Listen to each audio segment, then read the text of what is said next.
ओम शांति। नमस्कार। बहुत बहुत स्वागत है आपका राजयोगा मेडिटेशन ऑनलाइन क्लासेस में। और आज हम बहुत सारी बातें जानेंगे परमात्मा के विषय में, क्योंकि अब तक हम आत्मा के बारे में जानते आ रहे थे। और ये जो तीन सत्ताएं हैं जो हमेशा अविनाशी रहती हैं, ये जो तीन सत्ताएं हैं जो इम्पेरिशेबल हैं, जिनको किसी ने बनाया नहीं है, तीन सत्ताओं का ज्ञान अगर हमें है तो हमें सारा ही ब्रह्मांड का ज्ञान हो जाए। वो तीन सत्ताएं हैं, एक तो आत्मा, एक परमात्मा और ये प्रकृति या समय। तो ये तीन सत्ताओं के बारे में, ये तीन एंटिटीज़ के बारे में हम धीरे धीरे करके अपने सारे ही सेशंस में जानते जाएंगे। हमने आत्मा के विषय में विस्तार से कितनी बातें जानी समझी। हमने आत्मा के धाम को भी जाना कि आत्मा रहती कहाँ पर है, कहाँ से आती है, दिखती कैसी है और आत्मा की अनुभूति कैसे की जा सकती है इस शरीर में, वो भी हम सब ने जाना। लेकिन परमात्मा जो एक बहुत ही, जिसको कहते हैं, ऐसा सब्जेक्ट है जिसके बारे में लोगों ने बहुत सारी बातें कही हैं और कोई भी क्लैरिटी से उसके बारे में बता नहीं पाता है। तो हमारे जीवन में परमात्मा की क्या इम्पोर्टेंस है, तो ऐसे बहुत सारे क्वेश्चंस जो हैं जो हम अपने आप से जानना चाहते हैं, पूछते हैं। तो आज का मनुष्य बहुत सारे क्वेश्चंस में उलझा हुआ रहता है। तो वो कौन कौन से क्वेश्चंस हैं, जैसे कि ईश्वर कौन है, भगवान दिखता कैसा है, होता क्या है, फिर है कि मेरे जीवन में भगवान की ज़रूरत क्या है, ईश्वर की ज़रूरत क्या है, why do I need God, है ना। आज की जनरेशन के लोग बहुत स्मार्ट हैं, बहुत ही कुछ जानते हैं खुद से, और वो चाहते हैं, वो ये बात भी जानते हैं कि आज हर चीज़ हमें अवेलेबल है, तो हमें भगवान क्यों चाहिए, क्या ज़रूरत है ईश्वर की जब सब कुछ यहाँ अवेलेबल है। फिर दूसरा, हमें मिलेगा क्या ईश्वर से। चलो ईश्वर मिल भी गया, भगवान मिल भी गया, तो ऐसी क्या चीज़ है जो वो मुझे देगा। फिर हमारा उसके साथ संबंध क्या है, रिलेशन क्या है, क्योंकि रिलेशंस में ही आज हम सब कुछ ढूंढने का प्रयास करते हैं। रिलेशन से ही हमारी पहचान है, जो रिलेशंस हैं वही हमको याद आते हैं। तो जिसके साथ संबंध नहीं है वो हमें याद आता ही नहीं है, उसके बारे में हम कभी परवाह भी नहीं करते। तो भगवान के साथ भी क्या मेरा कोई संबंध है। तो ऐसे अनेकों क्वेश्चन हैं। फिर नेक्स्ट क्वेश्चन ये भी आता है कि क्या ईश्वर से कभी मुझे कुछ मिला है, क्या भगवान ने हमें कभी कुछ दिया है, या हमने खुद ही सब कुछ पाया है। जो कुछ हमें मिला है वो हमारी मेहनत से मिला है, पुरुषार्थ से मिला है, या उसमें भगवान का भी कुछ कंट्रीब्यूशन है। भगवान ने भी कुछ दिया है, कुछ किया है हमारे लिए, तो वो क्या है। तो ऐसे अनेकों सवाल हैं जो हमारे मन में उठते हैं भगवान के प्रति, ईश्वर के प्रति। तो आइए धीरे धीरे करके तो आपके सभी इन प्रश्नों का जवाब देने का हम प्रयास करेंगे।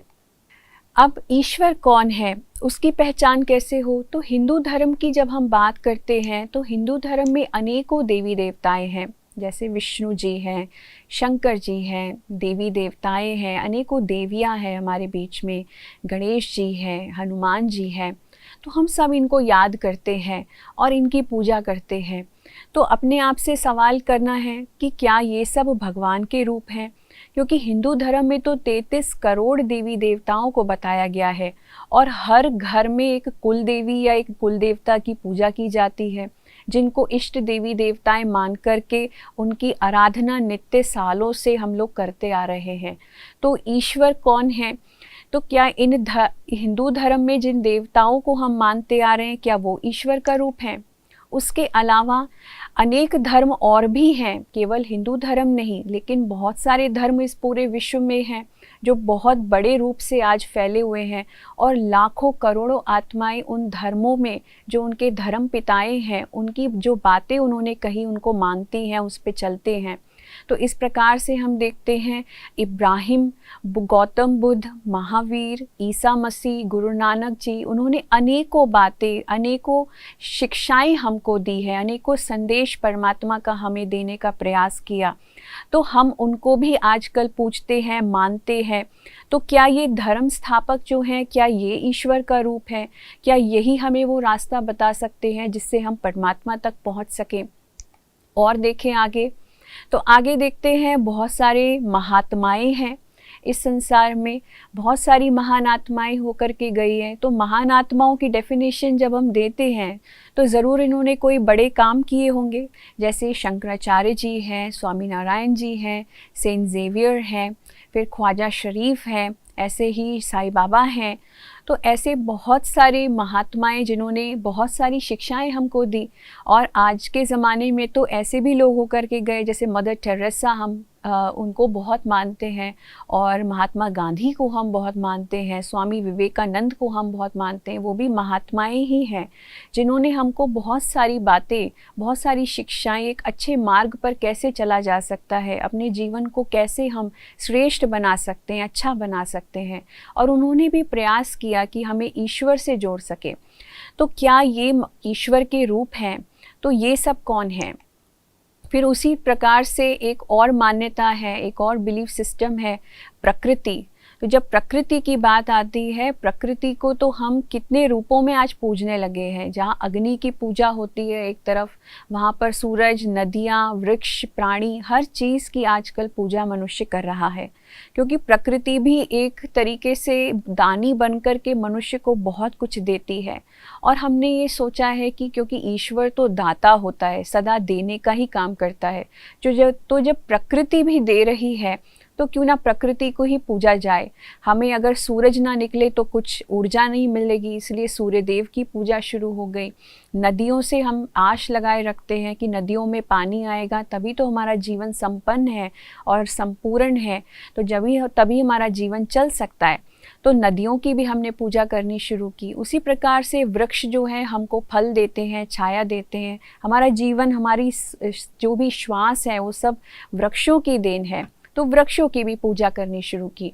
तो पांचों तत्व हमें जिन चीज़ों से मिल रहे थे, वो चीज़ भी उन प्रकृति से जुड़ी हुई वो सारी चीज़ों की हमने पूजा करनी शुरू कर दी। तो उसके आधार पे फिर और हम आगे बढ़े तो ईश्वर कौन है, उसकी अनेकों मान्यताएं हैं हमारे बीच में। कोई कहता ईश्वर निराकार है, कोई कहता शास्त्रों में ईश्वर मिलेगा, शास्त्रों को पढ़ेंगे क्योंकि शास्त्र ईश्वर ने लिखे हैं तो उनसे हमें भगवान की प्राप्ति होगी। ईश्वर सर्वव्यापी है, आत्मा ही ईश्वर है, कर्म ही हमारी पूजा है। तो एक बार एक छोटी सी स्टोरी हम आपको सुनाते हैं। तो एक बार एक व्यक्ति न्यूज़पेपर पढ़ रहा था और न्यूज़पेपर पढ़ते पढ़ते देखता है कि बहुत सारे कॉलम्स हैं न्यूज़पेपर में, और हर कॉलम में डिफरेंट बात लिखी हुई है भगवान को लेकर के डेफिनेटली। और वो क्या लिखी हुई थी, उसने पहला कॉलम पढ़ा तो उसमें क्या लिखा है कि प्रकृति ही परमात्मा है, और प्रकृति को परमात्मा की तरह पूजो। दूसरा कॉलम पढ़ा तो दूसरे कॉलम में था कि आत्मा ही परमात्मा है, आत्मा बाद में परमात्मा ही बन जाती है, और आत्मा के अंदर क्योंकि परमात्मा के गुण हैं तो वो परमात्मा का ही रूप है। फिर तीसरा कॉलम पढ़ा तो उसमें था कि ब्रह्म ही ईश्वर है। तो ब्रह्म क्या है दुनिया में वो भी लोग जानते नहीं है, जानना चाहते हैं, तो उस पार ब्रह्म में लीन होना चाहते हैं। तो असलियत में जिसमें हम लीन होना चाहते हैं वो ब्रह्म ही ईश्वर है। फिर एक और कॉलम में क्या लिखा था कि परमात्मा सर्वव्यापी है, कि भगवान सब जगह है, ओमनी प्रेजेंट है, गॉड इज़ एवरीवेयर। फिर नेक्स्ट कॉलम में था कि इष्ट देवी देवताएं ही ईश्वर के रूप हैं। तो जिन देवी देवताओं को हम देखते आ रहे हैं, सुनते आ रहे हैं जिनके बारे में, वो सब ईश्वर के रूप हैं। और फिर एक कॉलम में लिखा था कि परमात्मा तो नाम रूप से ही न्यारा है, उसका कोई रूप ही नहीं है। तो किसी रूप की आप अपेक्षा मत रखो कि वो किस रूप में आएगा, क्योंकि उसका ना तो कोई नाम है ना कोई रूप है। तो फिर नेक्स्ट कॉलम में क्या लिखा था कि नेक्स्ट कॉलम में लिखा था कि गॉड एक बहुत बड़ा इल्यूजन है, गॉड इज़ अ मिथ, परमात्मा जैसा कुछ है ही नहीं। तो अब ये सारी बातें जान करके वो व्यक्ति कंफ्यूज हो गया कि मैं किस बात पे विश्वास करूं, कौन सी बात सच्ची है, कौन सी बात झूठी है। आप बताइए कौन सी बात सच्ची हो सकती है? कहीं ऐसा है कि ये सारी बातें सच्ची हैं, या फिर इनमें से कोई एक बात सच्ची है, या इनमें से कोई बात सच्ची है ही नहीं। तो हमें खुद ही जानना है, खुद ही समझना है। धीरे धीरे देखते हैं कि इन सारी बातों का अर्थ क्या है। ये बातें अनर्थ तो नहीं है, ऐसा नहीं है कि इनमें कुछ अर्थ नहीं छुपा है। कोई ना कोई रहस्य ज़रूर है जो परमात्मा के बारे में, ईश्वर के बारे में इतनी सारी बातें कही गई हैं। पर क्यों कही गई है, किस लिए कही गई है, उनके आध्यात्मिक रहस्य को, अर्थ को जान ले तो हम परमात्मा को भी समझ जाएंगे। तो एक बार की बात है, एक छोटी सी स्टोरी आपके साथ शेयर करते हैं। एक बार 5 अंधे हाथी को देखने के लिए गए, हाथी को अनुभव करने के लिए गए कि हाथी कैसा दिखता है या कैसा उसका फील होता है। अब अंधे थे तो देख तो पाएंगे नहीं डेफिनेटली, लेकिन महसूस करके बता सकते थे कि भाई हाथी होता कैसा है। तो जब 5 ही अंधे चिड़ियाघर में पहुंचते हैं और हाथी उनके सामने आता है, तो हर एक हाथी को एक्सपीरियंस करने के लिए उसको टच करने का प्रयास करता है। तो एक के हाथ में हाथी की सूंड आ जाती है, एक के हाथ में हाथी की पूंछ आ जाती है, एक के हाथ में हाथी का पैर आ जाता है, एक हाथी के ऊपर चढ़ रहा होता है तो हाथी का पेट उसके हाथ में आ जाता है, और एक हाथी के कान को पकड़ लेता है। तो उसके अनुसार हर कोई अंधा हाथी के बारे में अनुमान लगाता है कि हाथी दिखता कैसा है या होता कैसा है। तो जिसने सूंड पकड़ी उसने सोचा कि हाथी तो बिल्कुल सांप जैसा लगता है। जिसने हाथी का कान पकड़ा उसको लगा हाथी तो पंखे जैसा होता है। जिसने हाथी का पेट पकड़ा उसको लगा हाथी दीवार जैसा होता है, एकदम सख्त होता है, दीवार की तरह है। जिसने हाथी की पूंछ को पकड़ा उसको लगा हाथी तो रस्सी जैसा है, और जिसने हाथी के पैर को पकड़ा उसको लगा हाथी तो खंबे जैसा है। तो अब ये 5 ही अंधे क्या करते हैं, ये अपने अनुभवों को लेकर के, अपने एक्सपीरियंस को लेकर के कि हाथी है कैसा, ये एक्सपीरियंस शेयर करते हैं एक छठे अंधे को। तो ये 5 अंधे जाते हैं और एक 6th ब्लाइंड पर्सन से मिलते हैं और उसको बताते हैं एक एक करके कि हाथी दिखने में कैसा था। तो जब ये सारे ही अंधे वो एक्सप्लेनेशन देने लगते हैं, समझाने लगते हैं उस छठे व्यक्ति को जो खुद भी अंधा है, तो वो बताता है कि वो सोचता है कि ये सब कह रहे हैं कि हाथी तो सांप जैसा है, हाथी तो पंखे जैसा है। तो जब ये 5 ही अंधे उस छठे अंधे के पास पहुंचते हैं और बताते हैं, एक्सप्लेनेशन देते हैं कि हाथी होता कैसा है, तो वो एक एक करके जब इसके बारे में बता रहे होते हैं तो कन्फ्यूजन शुरू हो जाती है उस 6th ब्लाइंड पर्सन के दिमाग में कि भाई ये हाथी किस प्रकार का जानवर है, अजीब सा जानवर है। कभी तो ये सांप बन जाता है, कभी ये पंखा बन जाता है, कभी दीवार बन जाता है, कभी रस्सी बन जाता है, कभी खब्बा बन जाता है।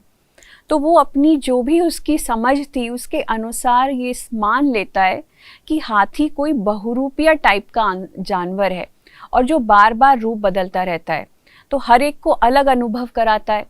तो इसीलिए अपनी इस समझ को लेकर के, अपनी इस अंडरस्टैंडिंग के साथ वो एक दूसरे व्यक्ति से जाकर के मिलता है, और जब वो जिस व्यक्ति से जाकर के मिलता है वो अच्छा लर्नेड एजुकेटेड व्यक्ति होता है। तो जब उसको ये बातें बताता है कि हाथी है कैसा, तो वो व्यक्ति उसकी बात समझ करके, उसकी बात सुन करके ये सोचता है कि इनके अंदर ये, मैं इस बात में कैसे विश्वास कर सकता हूँ, क्योंकि ये हाथी को बता रहा है कि हाथी सांप है, पंखा है, दीवार है, रस्सी है, खंबा है। दुनिया में ऐसा भी कोई जानवर है तो ये इतनी जल्दी जो रूप बदले। तो इस प्रकार से वो व्यक्ति उस बात में विश्वास ही नहीं करता कि हाथी का रूप इस प्रकार से इतनी जल्दी चेंज हो सकता है।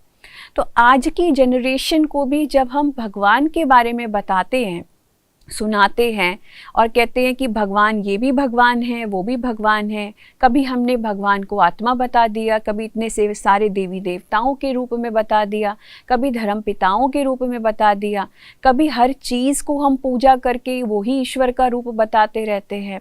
तो आज की जनरेशन भी उस बात में बिलीव नहीं कर पाती है।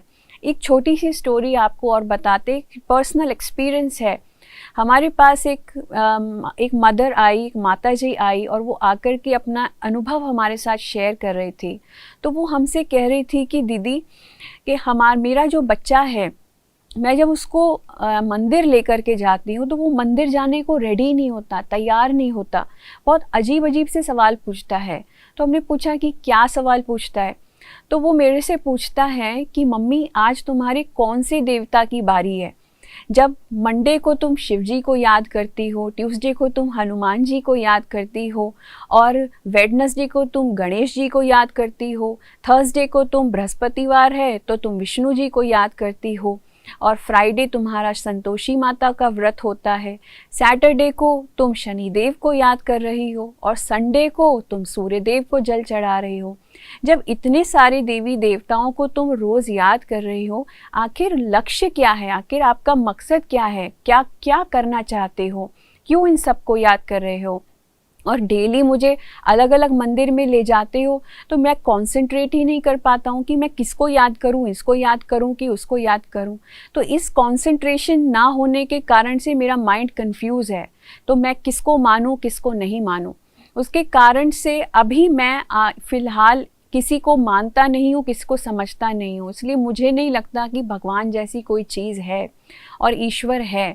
तो आपकी ये सारी बातें मुझे ईश्वर पे विश्वास नहीं दिलाती है, इसलिए मेरा फेथ भगवान में बैठता नहीं है। तो इस प्रकार से वो जो माता है, वो जो मदर है, हमारे साथ शेयर कर रही थी कि यही प्रॉब्लम किस प्रकार से आजकल की जनरेशन में, आजकल के बच्चों के बीच में भी हम देख रहे हैं। जैसे जैसे लोग बड़े होते हैं, आजकल का यूथ जो है उसका कहीं ना कहीं ईश्वर से कनेक्शन टूट ही गया है। उसका कारण क्या है? जो इतनी सारी मान्यताएं हैं जिनमें हम सब फंसे पड़े हैं, और हम सत्य क्या है उसको नहीं जानते। तो सत्य को हम सभी जानना चाहते हैं कि सत्य है क्या, लेकिन किसके कारण से है। तो परमात्मा असलियत में है कौन, और वो कौन हो सकता है? और हमने ईश्वर को इतने सारी मान्यताओं में हम क्यों भगवान को गिनते आए हैं, मानते आए हैं, क्यों करते आए हैं? क्योंकि हमने जब इन सारी चीज़ों में कुछ ना कुछ अनुभव किया, जैसे कि जब प्रकृति को से हमने कुछ भी प्राप्ति की, ईश्वर को हमने प्रकृति के रूप में देख लिया, हमें पानी से बहुत कुछ मिल गया, हमें सूरज से बहुत कुछ मिल गया। तो जब हमने वो अनुभूति की तो हमने, क्योंकि ईश्वर दाता के रूप में हम देखते हैं, तो हमें प्रकृति से जब इतनी प्राप्ति हुई तो हमने सोचा कि ईश्वर जो है वो प्रकृति ही हो सकती है। उसी तरीके से आत्मा को परमात्मा के रूप में हमने क्यों माना? क्योंकि आत्मा के अंदर हमने परमात्मा के गुणों को देखा। जैसे कि कोई आत्मा प्यार बहुत देती है, तो जब हमने कहा कि फलाने लोग प्यार इतना देते हैं, तो हमने लव इज़ गॉड कह दिया कि लव ही, प्यार ही परमात्मा है, और हम परमात्मा की उस प्यार के लिए तरसते थे। इसलिए कहते थे ईश्वर तू प्रेम का सागर है और तेरी एक बूंद के प्यासे हम। तो वो प्यार जब हमें साधारण मनुष्य आत्माओं से प्राप्त हुआ और उनके अंदर हमने वो प्यार देने की भावना को देखा, तभी हमने ये कहा कि आत्मा ही परमात्मा है। उसी अनुसार बहुत सारी चीज़ें, जैसे कि ईश्वर के सर्वव्यापी की बात है, हमने बहुत सारी चीज़ों में ईश्वर को अनुभव किया। जैसे जब मीरा अपना श्री कृष्ण का साक्षात्कार करती थी, मीरा श्री कृष्ण के भजन गाती थी और उसकी याद में समाई हुई होती थी, वो जिस व्यक्ति को भी देखती थी, जहाँ भी देखती थी, उसे श्री कृष्ण जी ही दिखाई देते थे। ये उसका प्रेम था श्री कृष्ण के लिए। वो हर जगह कहती थी, जहाँ देखती हूँ मुझे तू ही तू दिखाई देता है, हे कान्हा मुझे तू ही तू दिखाई देता है। तो इसका मतलब ये है कि मीरा श्री कृष्ण को अपने प्रेम के कारण सब जगह देख रही है। असलियत में श्री कृष्ण सब जगह नहीं है, लेकिन फिर असलियत में सब जगह कौन है? क्या ईश्वर सच में सर्वव्यापी है? तो परमात्मा के बारे में जितनी भी मान्यताएं हम मानते आ रहे हैं, सुनते आ रहे हैं, उनको धीरे धीरे करके आज हम एक एक कसौटी के ऊपर हम परख करके देखेंगे कि इन बातों में कितनी सत्यता है। तो आज हम इस कोर्स के माध्यम से आपको कोई नई बात नहीं बताने जा रहे हैं। आपको शायद लगेगा कि अब हम आकर के आपको एक और नई अंडरस्टैंडिंग दे देंगे, एक नया कॉलम और ऐड हो जाएगा, लेकिन ऐसा नहीं है।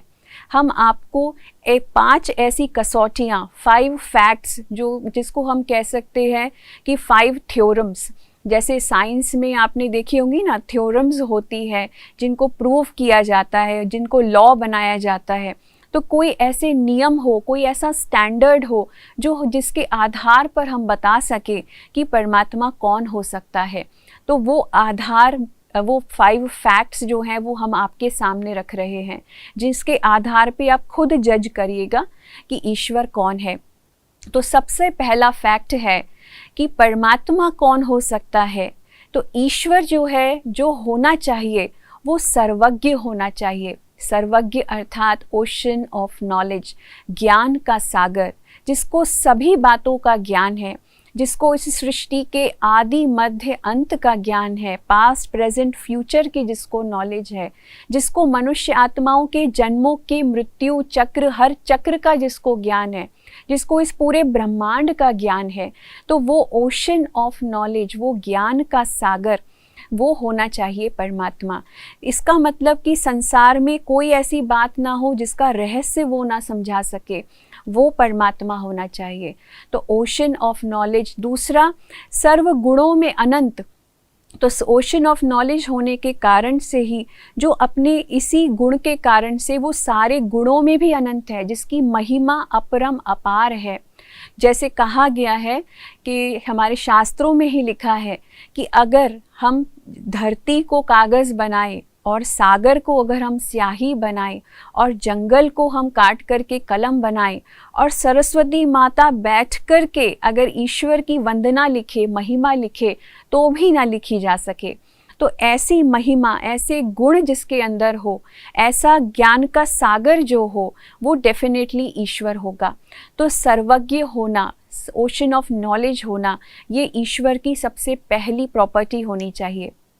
फिर दूसरी बात आती है सर्वशक्तिमान, ऑलमाइटी अथॉरिटी, सबसे ऊंच, सबसे बड़ा। तो जो सबसे शक्तिशाली है वो कौन है?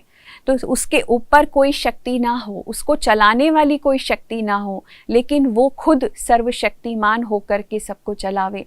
तो सर्वशक्तिमान कौन है? ऑलमाइटी अथॉरिटी कौन है?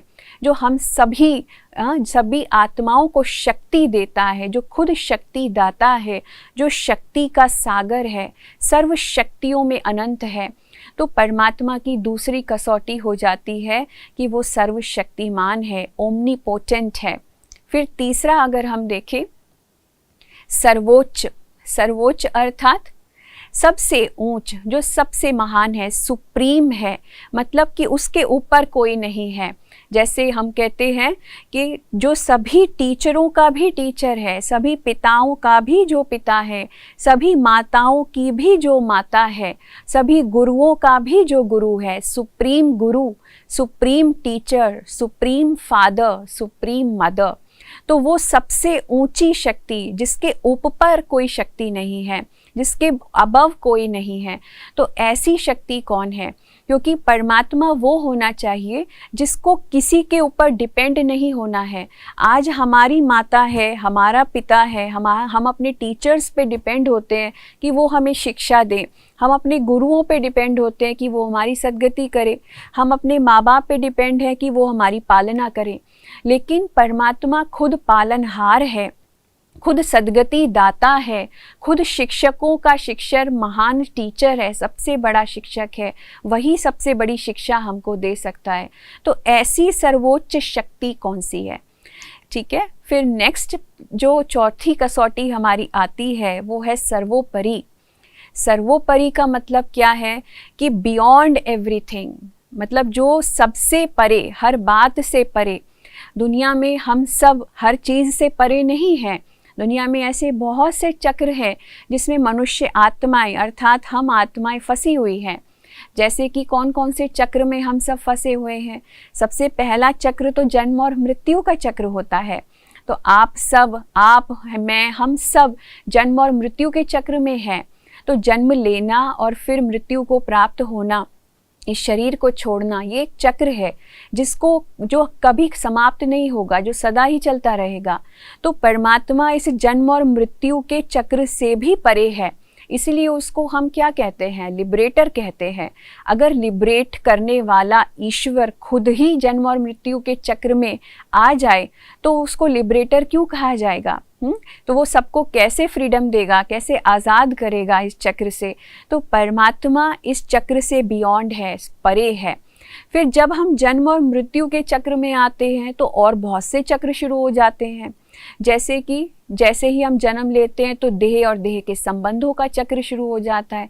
हम देह और देह के संबंधों में फंस जाते हैं। माँ बाप जो हैं हमारी पालना करते हैं।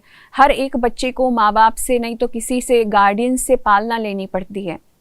तो परमात्मा अगर जन्म लेगा तो उसको भी पालना लेनी पड़े, उसको भी कोई माँ हो, उसका भी कोई पिता हो, तो वो भी पालनहार होकर के पालना लेने का काम करे, ऐसा नहीं हो सकता। तो इस परमात्मा इस जन्म मृत्यु के चक्र के साथ साथ देह और देह के संबंधों के चक्र से भी परे है। फिर अब हम जब देह और देह के संबंध के चक्र में फंसते हैं, फिर तीसरा चक्र शुरू हो जाता है कि जब हम इन संबंधों में आते हैं तो कर्म शुरू हो जाता है। तो कर्मों के चक्र में हम सब फंसते हैं, और कर्म जो है वो हमें या तो कोई कर्म पाप होगा या पुण्य होगा। तो पाप और पुण्य का चक्र शुरू हो जाता है। तो हम इस पाप और पुण्य के चक्रों के अनुसार और कितने जन्म लेते रहते हैं उनको सेटल करने के लिए। उसके बाद एक और चक्र शुरू हो जाता है। पाप और पुण्य का नतीजा क्या होता है? सुख या दुख। तो हम सुख और दुख के चक्र में फंस जाते हैं। तो अब जब ईश्वर की बात आती है, परमात्मा की बात आती है, तो वो सुख और दुख से भी न्यारा है, वो पाप और पुण्य के चक्र से भी परे है, वो कर्मों के चक्र से ही परे है। इसलिए हम उसको क्या कहते? अकर्ता अभोक्ता कहते हैं, क्योंकि ना ही वो इन चक्रों में दुनिया के कोई कर्मों को वो करता है, ना ही उनकी भोगनाओं को वो भोगता है। तो सुख और दुख का चक्कर होना ही स्वाभाविक नहीं है उसके लिए, तो वो नहीं करता है।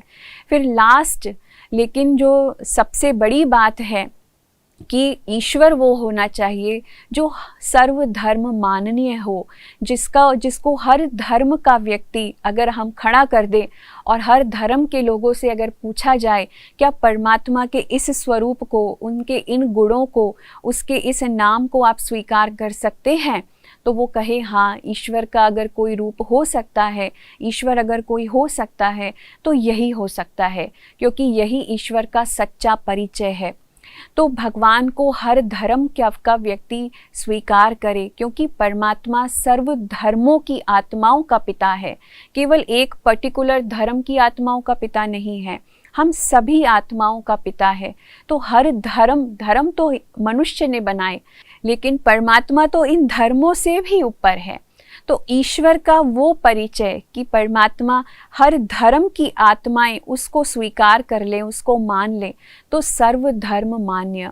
तो ये 5 कसौटियाँ आप सबकी हैं, आप सबको इनके ऊपर विचार करना है और आप सबको ये जानना है। अब एक एक कसौटी को आपको ये 5 थ्योरम्स हमने दे दी, 5 लॉज हम आपको बता दिए। अब इन लॉज के अकॉर्डिंग, इन थ्योरम्स के अकॉर्डिंग आप खुद अपनी विवेक से, अपनी बुद्धि से जज करिए कि ईश्वर का सच्चा स्वरूप क्या हो सकता है, कौन सा हो सकता है। तो आइए हम आपको एक स्वरूप का दर्शन कराते हैं और आपसे पूछते हैं कि क्या ईश्वर का ये स्वरूप हो सकता है। तो परमात्मा का सच्चा स्वरूप क्या हो सकता है? ज्योति बिंदु, प्रकाश कुंज। हर धर्म में परमात्मा के स्वरूप को प्रकाश के रूप में, बिंदु के रूप में, ज्योति के रूप में बताया गया है। जैसे कि परमात्मा का असली वास्तविक स्वरूप क्या है, तो आज हम उसका साक्षात्कार करें, समझें उसको कि ईश्वर का ये 5 बातों के अनुसार क्या रूप होना चाहिए, कैसा दिखना चाहिए ईश्वर। निराकार, ज्योति बिंदु, अविनाशी स्वरूप है। परमात्मा के इस स्वरूप को हर व्यक्ति स्वीकार करेगा। परमात्मा का ये स्वरूप अनंत है, अनंत शक्तियों से भरपूर है। परमात्मा असलियत में एक छोटे चमकते सितारे के समान है। जिस प्रकार से एक पशु का जो पिता है वो पशु जैसा दिखता है, जिस प्रकार से एक बच्चे का पिता बच्चे की तरह उसकी आँख नाक कान होते हैं, उसी तरीके से आत्मा का पिता कैसा दिखता होगा? आत्मा का पिता आत्मा जैसा ही तो दिखता होगा ना। तो जब हम सब आत्माएं ज्योति बिंदु प्रकाश का कुंज है, एनर्जी है, एक ऊर्जा है, एक ज्योति कण है, तो हमारा पिता परमात्मा भी कैसा होगा? हमारे जैसा ही तो होगा। तो उसी लिए परमात्मा का जो सच्चा स्वरूप है वो भी ज्योति बिंदु निराकार है। उसका कोई आकार नहीं है। हमने इसी परमात्मा के स्वरूप को कह दिया कि वो नाम रूप से न्यारा है। तो निराकार का अर्थ जो है हम नहीं समझ पाते हैं। असलियत में बिंदु एक ऐसा आकार होता है जिसको निराकार ही माना जाता है। ज्योमेट्री में लिखा हुआ है कि point is the only figure which is having no shape. एक बिंदु ही ऐसा आकार है जिसमें कोई आकार नहीं है। असलियत में दुनिया में कोई भी ऐसी चीज़ नहीं है जो बिंदु के बिना बन सकती हो, है ना। हर चीज़ बिंदु से शुरू हुई है। एक साथ बहुत सारे बिंदुओं को मिला दो तो रेखा बन जाती है। उसी तरीके से बिंदु से ही हर चीज़ की शुरुआत है। अगर हम एक मटेरियल को भी ब्रेक करते चले जाते हैं तो एटम तक पहुंच जाते हैं, वो भी एक बिंदु है। तो उसी तरीके से परमात्मा का स्वरूप भी कैसा होना चाहिए? ज्योति बिंदु, प्रकाश का कुंज, एक चमकते सितारे के समान ही ईश्वर का रूप है। और ये रूप अविनाशी है, कभी समाप्त नहीं होता, कभी भी विनाश को प्राप्त नहीं होता। ये कोई ऐसा नहीं है जिसको किसी ने पैदा किया हो, जिसकी किसी ने उत्पत्ति की हो, लेकिन ये स्वरूप खुद में खुद बना हुआ है, क्योंकि ऊर्जा की कभी उत्पत्ति नहीं होती। तो अब हम परमात्मा के बारे में जब इतना जानते हैं, इतना समझ गए हैं कि परमात्मा का स्वरूप ज्योति बिंदु है, तो आइए देखें अनेक धर्मों में किस प्रकार से परमात्मा को माना गया है। तो जब हिंदू धर्म की बात आती है तो हिंदू धर्म में हम सभी जब भक्ति प्रारंभ हुई तो सबसे पहले जो प्राचीन मंदिर बनाए गए तो सबसे पहले ज्योतिर्लिंगम, शिव ज्योतिर्लिंगम की पूजा शुरू हुई। और शिव को ज्योति रूप में पूजना अपने आप में ही एक बहुत बड़ा प्रतीक है, परमात्मा के ज्योति स्वरूप की पूजा। और ज्योति को बनाया कैसे जाए, किस पे दिखाया जाए? तो एक पत्थर रख कर के उसके ऊपर 3 रेखाएं खींच के बीच के रेखा पे एक बिंदु बनाया गया जिस पे सभी लोग कॉन्सेंट्रेट करते थे। तो परमात्मा के ज्योति स्वरूप को याद किया जाता था। उसी का ही प्रतीक ये हिंदू धर्म में जो ज्योतिर्लिंगम बनाया गया है। पूरे ही भारतवर्ष में, चाहे वो नॉर्थ से लेके साउथ हो, ईस्ट से लेके वेस्ट हो, अनेकों ज्योतिर्लिंग शिव परमात्मा की पूजा होती है। और कोई भी ऐसा गांव, कोई ऐसा शहर नहीं होगा जहां शिव का मंदिर नहीं होगा। जब देवी देवताओं की बात आती है तो देवी देवताओं के मंदिर फिर भी स्टेट वाइज हो जाते हैं और स्टेट वाइज उनकी पूजा होती है। जैसे कि अगर आप महाराष्ट्र में जाओ तो वहाँ गणेश जी की पूजा होती है। अगर आप तमिलनाडु साउथ में चले जाओ तो वहाँ मुरुगन की पूजा होती है, कार्तिकेय की पूजा होती है। जहाँ अगर आप नॉर्थ में चले जाओ तो श्री कृष्ण की पूजा होती है, श्री राम जी की पूजा होती है। अगर आप ईस्ट में चले जाओ तो दुर्गा की पूजा होती है। उसी तरीके से अनेक स्टेट्स जो हैं फिर भी देवी देवताओं की पूजा में डिवाइड हो गए हैं, लेकिन केवल एक शिव परमात्मा ही है, शिव ज्योतिर्लिंगम ही है जो पूरे भारतवर्ष में जिनके मंदिर हैं और सभी उनको याद करते हैं। और जितने भी प्राचीन मंदिर हम शिव परमात्मा के देखते हैं वहाँ कहीं भी आपको शंकर की प्रतिमा नहीं मिलेगी। सभी प्राचीन मंदिरों में केवल शिवलिंग स्थापित किया गया है और शिव के साथ ही हम जो याद करने का जो हमारा संबंध है हम जोड़ पाते हैं। तो जैसे कि हम देखते हैं शंकर के भी अगर हम मंदिरों में जाएं तो शंकर जी के सामने भी हम शिवलिंग को ही देखते हैं। आप शंकर जी के मंदिर में जाएंगे तो आपने देखा उनका एक तपस्वी रूप बना हुआ है और तपस्वी रूप होकर के वो किसी की तपस्या में लीन है। वो किसकी तपस्या में लीन है? जिसको भी आप याद करते हैं उसकी प्रतिमा को आप सामने रखते हैं। उसी तरीके से शंकर जी भी जिसकी याद में लीन है उसकी प्रतिमा को सामने रखा है। तो शंकर जी किसको याद कर रहे हैं? डेफिनेटली वो शिव को ही याद कर रहे हैं।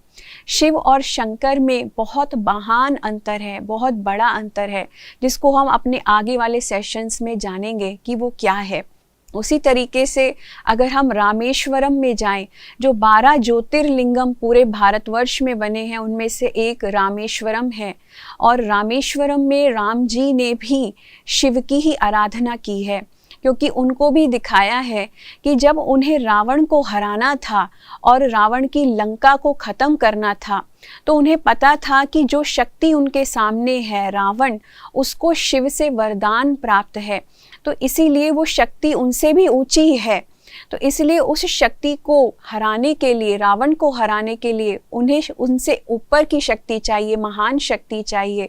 तो इसलिए उन्होंने भी शिव जी की आराधना की, शिवलिंग स्थापित करके शिव जी की पूजा की, तब उनको वो शक्ति प्राप्त हुई और वो रावण को हरा पाए।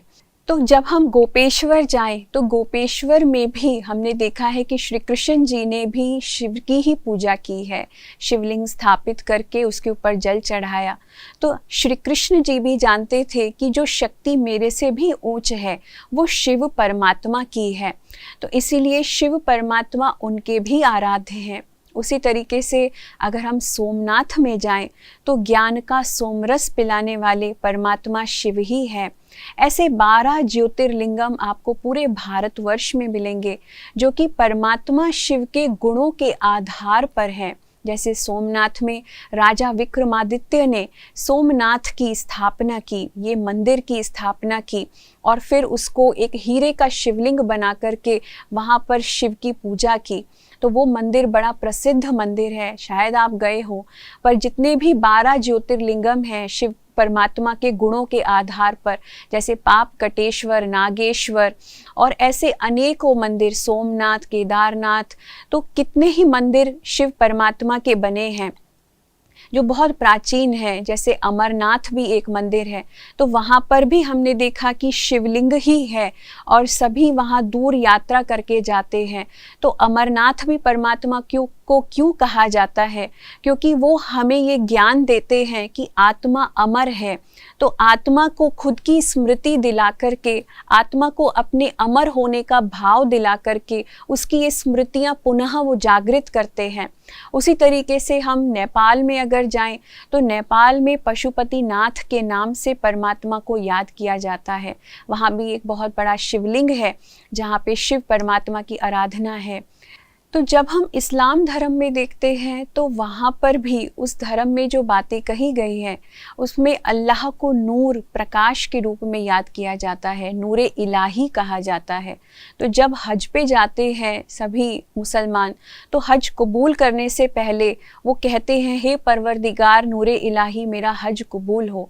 तो वहाँ पर भी अल्लाह को नूर, प्रकाश के रूप में माना गया है। अल्लाह के इसी स्वरूप को, ज्योति बिंदु प्रकाश नूर के रूप को अहमियत दी गई है। उसी तरीके से अगर हम गौतम बुद्ध और श्री महावीर की बात करें तो गौतम बुद्ध और महावीर दोनों ही तपस्वी रूप में दिखाए हैं। और गौतम बुद्ध जी का जब हम जीवन काल देखें तो उसमें दिखाया है कि शुरू में ही उनके लिए भविष्यवाणी कर दी गई थी कि ये एक दिन वैरागी होकर के सब कुछ त्याग करके एक वैरागी जीवन बिताएंगे। इसलिए उनको सारी सुख सुविधाएं उनके पिताजी ने उनको, ताकि वो वैरागी ना बने, तो उनको रोकने के लिए ये सारी चीज़ों में उनकी बुद्धि को बांधने का प्रयत्न किया। लेकिन जब उन्होंने कुछ सत्यों को, जीवन के कुछ सत्य देखे, तब उनके अंदर बहुत परिवर्तन आया और उन्होंने महसूस किया कि शायद जीवन का जो सत्य है वो कुछ अलग ही है। तो उन्होंने एक वैरागी जीवन अपनाया, ये जानने के लिए कि सत्य क्या है, जीवन का असली मूल रूप क्या है। तो अगर वो खुद ही ईश्वर हैं तो क्या ईश्वर खुद ही सत्य की तलाश में जाएंगे? आज हम भगवान बुद्ध कहते हैं, तो क्या हम ये कहेंगे कि भगवान सत्य की तलाश में गए हैं? जबकि गॉड इज ट्रुथ कहा जाता है, ईश्वर सत्य कहा जाता है। तो उन्होंने भी सत्य को प्राप्त करने के लिए इतनी तपस्या की। उसी तरीके से जब हम महावीर जी को याद करते हैं तो 24 तीर्थंकर जैन धर्म में हम दिखाते हैं, सब तपस्वी रूप में दिखाए हैं।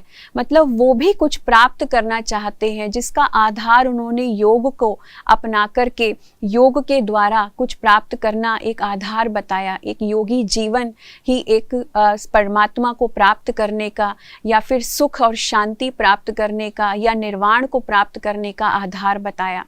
तो इसी तरीके से अगर हम जीसस क्राइस्ट को भी देखें तो जीसस क्राइस्ट ने भी ऊपर की तरफ इशारा करके कहा है कि गॉड इज़ लाइट, परमात्मा एक प्रकाश है, and I am son of God.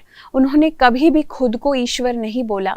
उन्होंने क्रॉस पे चढ़ के भी सभी जितने भी मनुष्य आत्माएं उनके सामने थी, उन्होंने उन सब के लिए दुआएं मांगी और कहा, हे ईश्वर, इनके जितने भी पाप हैं इनको तुम क्षमा कर दो, क्योंकि ये नहीं जानते कि ये क्या कर रहे हैं। अगर वो खुद ही भगवान हैं तो वो किससे प्रार्थना कर रहे हैं? तो ज़रूर परमात्मा जो है, जो उनसे भी ऊंच है, गॉड है जो उनसे भी बड़ा है, वो तो सिर्फ उनके पुत्र हैं, उनकी संतान हैं जो उनको याद करते हैं। उसी तरीके से जब मोसेस को भी 10 कमांडमेंट्स मिले तो उन्होंने भगवान को एक ज्योति के रूप में जब देखा, उसका नाम उन्होंने यहोवा कहा।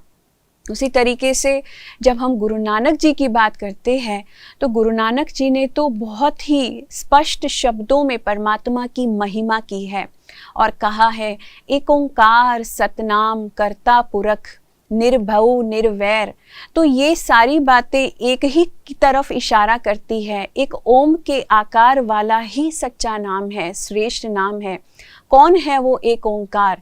तो वो एक ओंकार, एक बिंदु स्वरूप परमात्मा जो अभोक्ता है, अकर्ता है, जो किसी से डरता नहीं, अकाल मूर्त है, जिसको कभी काल खा नहीं सकता, वही परमात्मा के ऊर्जा रूप एनर्जी और ज्योति बिंदु प्रकाश रूप की तरफ उन्होंने भी ऊपर की तरफ इशारा करके उसी को ही बताया है। तो इस आधार पर हम देखें कि अनेक धर्मों में, जब जैसे कि अगर हम पारसी धर्म में भी देखें तो जब पारसी लोग सारी दुनिया में ट्रैवल करते थे तो जहाँ भी वो जाते थे अपने साथ एक फ्लेम लेकर के चलते थे और वहाँ पर जाकर के उस फ्लेम को, उस ज्वाला को मंदिर में स्थापित करते थे और वही उसकी पूजा करते थे। तो उन्होंने भी परमात्मा को एक फ्लेम, एक ऊर्जा के रूप में, एक प्रकाश के रूप में, अग्नि के रूप में याद किया है। उसी प्रकार से जो प्रजापिता ब्रह्मा, जो इस ईश्वरीय विश्वविद्यालय ब्रह्मा कुमारी के जो फाउंडर फादर हैं, जिन्होंने इस संस्था की स्थापना की, उन्होंने भी उस परमात्मा शिव की तरफ इशारा करके उसी का ही स्वरूप और उसी का ही ज्ञान हमको दिया कि परमात्मा का सच्चा स्वरूप जो है वो ज्योति बिंदु निराकार है। तो परमात्मा का फिर नाम क्या है? अब उसके रूप के बारे में हमने जाना, तो उसका नाम क्या हो सकता है? ईश्वर के अनेकों नाम इस दुनिया में हैं, हर व्यक्ति उसको उसके गुणों के नाम से पुकारता है। तो ऐसे बहुत सारे नाम हमने भगवान के रखे हैं, जैसे कोई उसको यहोवा कहता, कोई गॉड फादर कहता, कोई उसको अल्लाह कहता, कोई एक ओंकार कहता, कोई खुदा कहता, कोई उसको ईश्वर कहता, कोई उसको भगवान कहता, कोई उसको एल शैदाई कहता। तो ऐसे अनेकों नाम हैं जो हम भगवान के पुकारते हैं और ये सभी नाम ईश्वर के उसके गुणों के कारण से हैं। आपने देखा होगा कि कोई व्यक्ति के हम सभी व्यक्ति के भी जो नाम रखे जाते हैं तो नाम तो रख दिया जाता है, लेकिन हमारे जो नाम है क्या वो हमारे गुणों के आधार पर रखे जाते हैं? नहीं। दुनिया में बहुत लोगों के नाम आनंद होते हैं लेकिन उनके जीवन में आनंद नहीं होता। बहुत लोगों के नाम, बहुत माताओं के नाम शांति होते हैं लेकिन उनके जीवन में शांति नाम की चीज़ नहीं होती। बहुत लोगों के नाम खुशी होते हैं लेकिन वो खुशी से कोसों दूर होते हैं।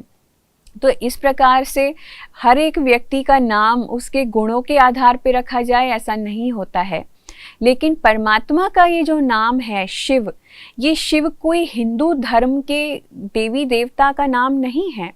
शिव एक संस्कृत का शब्द है जिसका अर्थ होता है बिंदु, जिसका अर्थ होता है बीज अर्थात सीड, जिसका अर्थ होता है कल्याणकारी, जिसका अर्थ होता है शुभकारी, जो हमेशा हर एक का शुभ करता है, हर एक के लिए शुभ कामना रखता है, हर एक का अच्छा करने में ही लगा रहता है, और इसका अर्थ होता है मंगलकारी। तो ये सारे ही अर्थ शिव नाम के शब्द के हैं, जो एक संस्कृत का शब्द है। ये किसी देवता का नाम नहीं है, लेकिन शिव को हम उसके अर्थ से जाने तो परमात्मा का जो सच्चा नाम है, श्रेष्ठ उत्तम जो उसका रियल नेम है, वो शिव क्यों है? क्योंकि परमात्मा सदा कल्याणकारी है, सदा एक बीज रूप की तरह, एक जैसा एक सीड होता है, एक सीड की तरह है, एक बिंदु रूप है, और हमेशा हर एक का कल्याण करने के लिए, हर एक का मंगल करना, हर एक का भला करना, यही उसका कर्तव्य है। परमात्मा का नाम, उसका रूप, उसका ज्ञान, उसका स्वभाव और उसका कर्तव्य, हर एक इन चीज़ों की पहचान उसके इस नाम से हो सकती है, शिव नाम से। इसीलिए इन सभी को एक ही शब्द में हम वर्णित कर सकते हैं। अगर नाम, रूप, ज्ञान, स्वभाव, कर्तव्य अगर एक बारी में बताना हो तो एक ही शब्द है, शिव।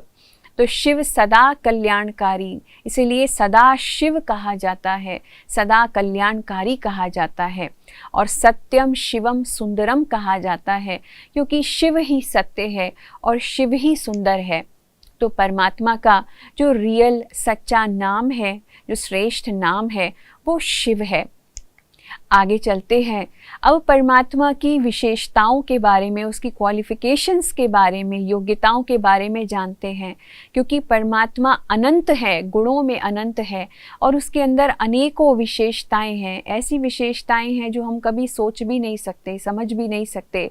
तो उसकी एक एक विशेषता को गहराई में समझते जाएं, सुनते जाएं, देखते जाएं। तो परमात्मा जो है, सबसे पहले शिव परमात्मा परम शक्ति है, सबसे सर्वोच्च शक्ति है, सबसे ऊंची शक्ति है, उसके ऊपर कोई शक्ति नहीं है।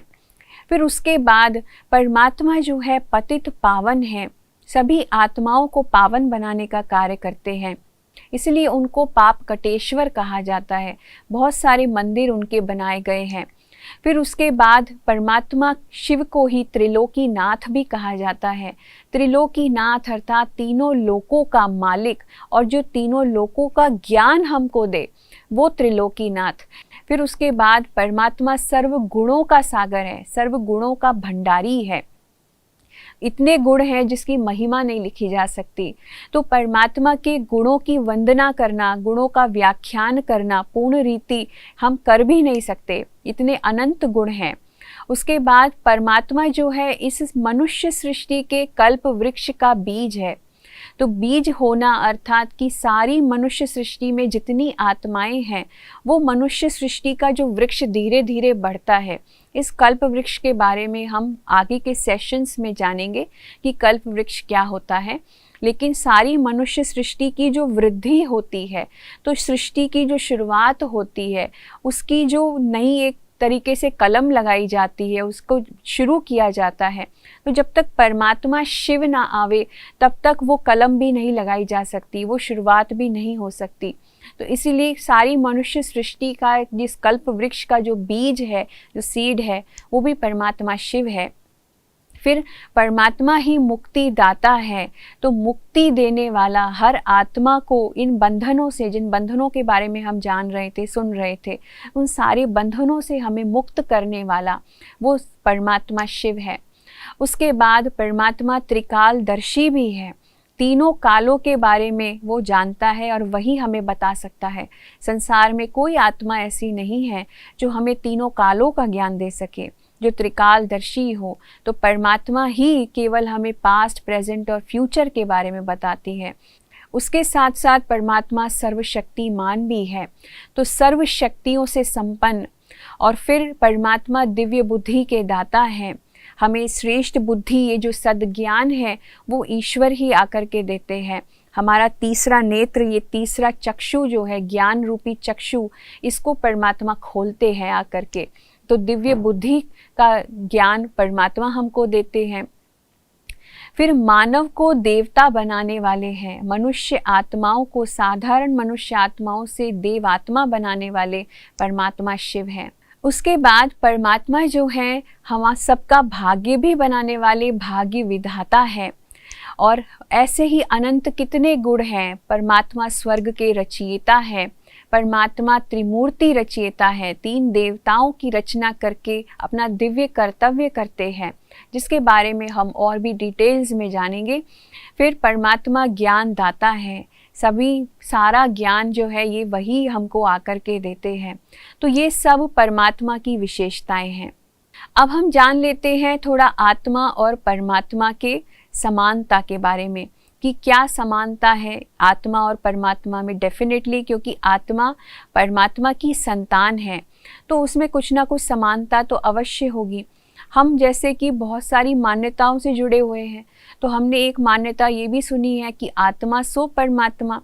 तो अब ये मान्यता कितनी सत्य है, जैसे कि आपने देखा होगा, एक बच्चा होता है, उसके अंदर उसके माँ बाप के गुण स्वतः आते ही हैं।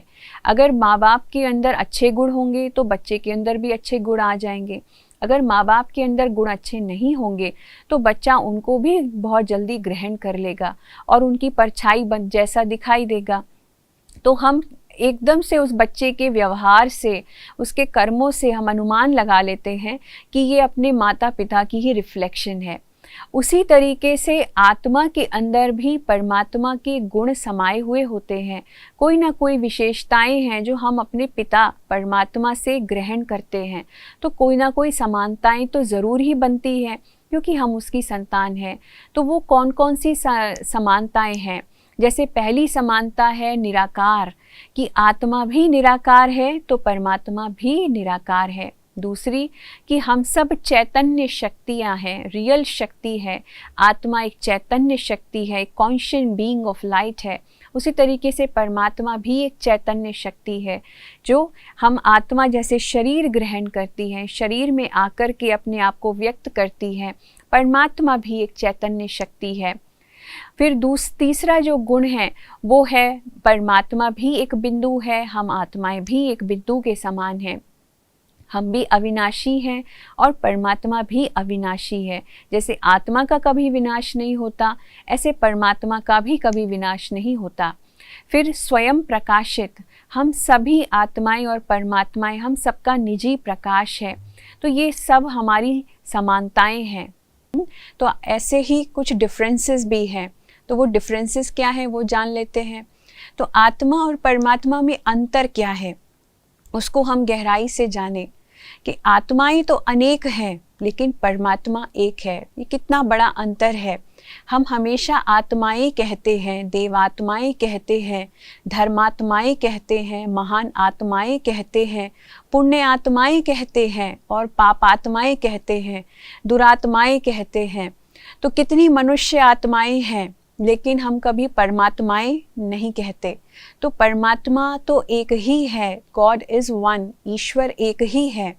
तो परमात्मा कोई डिग्री नहीं है जिसको हम अचीव कर सके। परमात्मा कोई उपाधि नहीं है जिसको कोई प्राप्त कर सके। कोई पद भी नहीं है, कोई पोजीशन नहीं है जिसके लिए हम मेहनत करके उसको ले सके। तो परमात्मा एक यूनिक एंटिटी है जिसको कोई ऐसे प्राप्त नहीं कर सकता है, लेकिन उस एंटिटी के साथ हमारा एक संबंध है जिसके बारे में हम जानेंगे। फिर एक दूसरा डिफरेंस जो है कि आत्मा गर्भ से जन्म लेती है, जन्म और मृत्यु के चक्र में आती है, लेकिन परमात्मा अजन्मा है, वो गर्भ से जन्म नहीं लेता, जन्म और मृत्यु के चक्र में वो नहीं आता, वो सर्वोपरि है, वो अवतरित होता है। हम कभी भी किसी मनुष्य को ये नहीं कहते कि उन्होंने अवतार लिया है। हमारा जन्म होता है तो हम उसको अवतार नहीं कहते, लेकिन परमात्मा के आने को हम अवतार लेना कहते हैं। अगर ईश्वर ने भी आकर के अवतार लिया और वो भी माँ के गर्भ से जन्म लेकर के लिया, तो फिर वो तो साधारण मनुष्य आत्मा ही हो गया, फिर वो परमात्मा नहीं कहलाए जाएंगे। इसलिए परमात्मा का ये सबसे यूनिक ये क्वालिटी है कि परमात्मा धरती पर अवतार लेते हैं। वो भी एक पर्टिकुलर समय होता है, समय अनुसार परमात्मा का धरती पर आना होता है, जिसके बारे में हम अपने अगले सेशंस में जानेंगे कि वो समय, वो काल कब होता है। तीसरा डिफरेंस जो है आत्मा और परमात्मा का ये है कि आत्मा तो देह के अंदर आकर के देहधारी बनती है, लेकिन परमात्मा देह से न्यारा है, उसके पास उसका अपना कोई शरीर नहीं है। तो देहधारी आत्माएं देह के संबंधों में आती हैं, लेकिन परमात्मा देह ना होने के कारण कोई दैहिक संबंध किसी के साथ उसका नहीं है। इसीलिए वो कभी भी किसी को इस अंतर से नहीं देखता कि फलाना स्त्री है या पुरुष है, फलाना किस धर्म का है, कोई देह का रिलेशन नहीं है तो कौन मेरी माँ है, कौन मेरा पिता है। तो ना ही परमात्मा की कोई माँ है, ना ही परमात्मा का कोई पिता है, ना ही कोई गुरु का संबंध है, ना ही कोई टीचर का संबंध है किसी के साथ।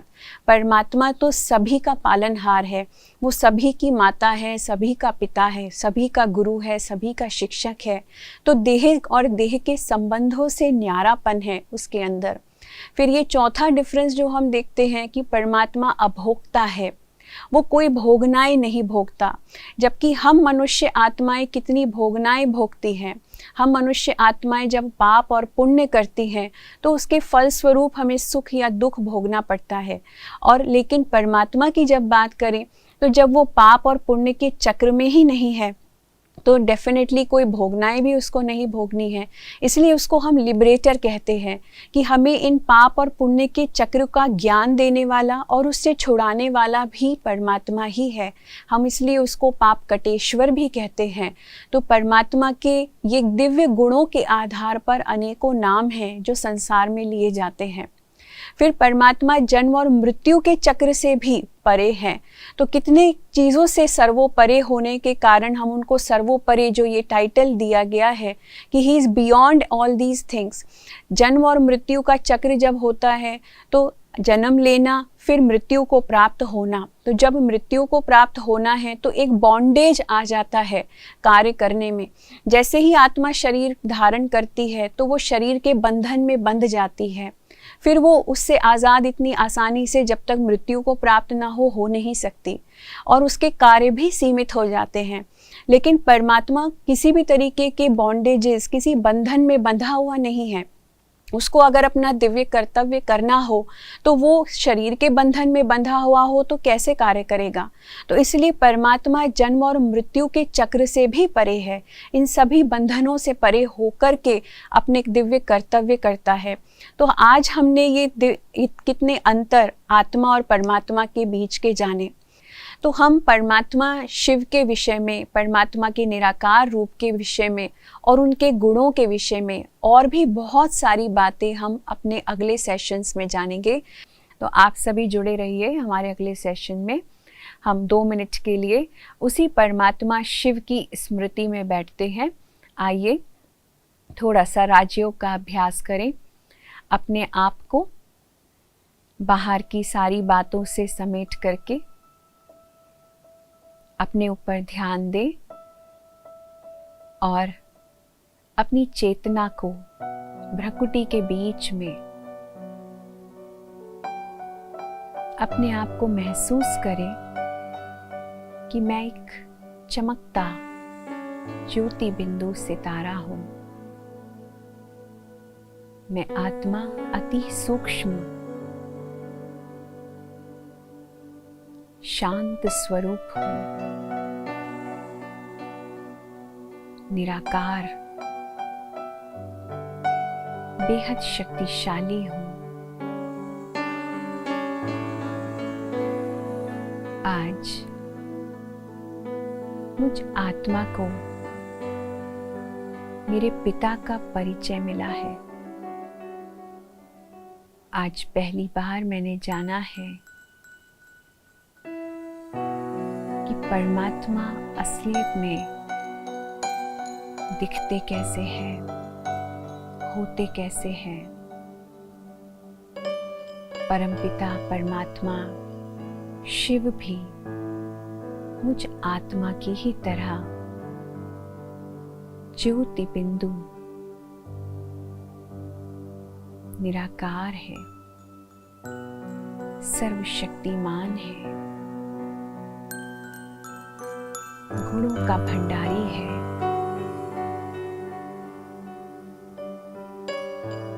मैं आत्मा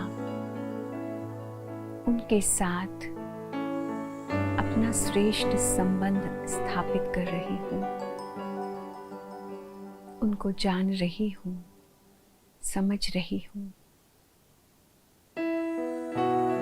उनके इस रूप को देख करके मन कितना खुश होता है, प्रसन्नचित्त होता है। कितना दिव्य स्वरूप है, कितना आकर्षण है परमात्मा के इस रूप में। एक चुंबक की भांति मैं आत्मा परमात्मा की तरफ खिंचती जाती हूँ। कितना सुकून मिलता है उनको देखकर।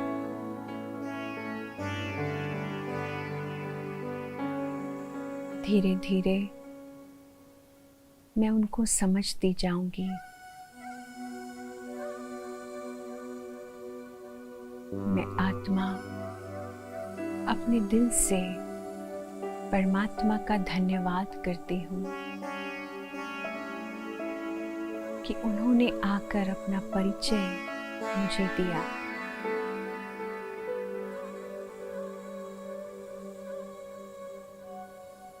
ओम शांति। ओम शांति। ओम शांति।